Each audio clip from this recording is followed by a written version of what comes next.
Loving God, I come to you today with a heart burdened with weariness. The weight of my struggles feels unbearable, and the path ahead seems shrouded in darkness.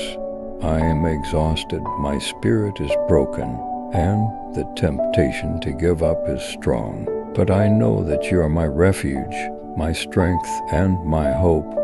You are the one who sustains me in my darkest moments, and you are the one who gives me the strength to keep going. Lord, I need your help.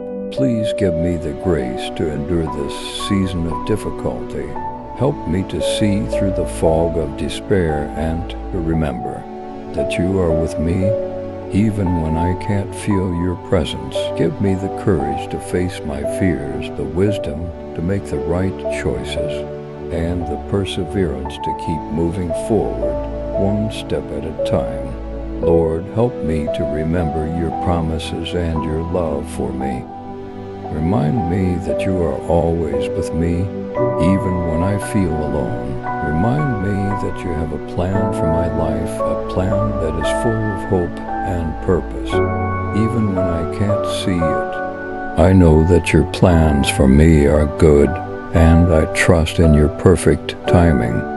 Help me to find my strength in you, and to keep moving forward with hope, even when my heart is heavy and my spirit is weary. Amen.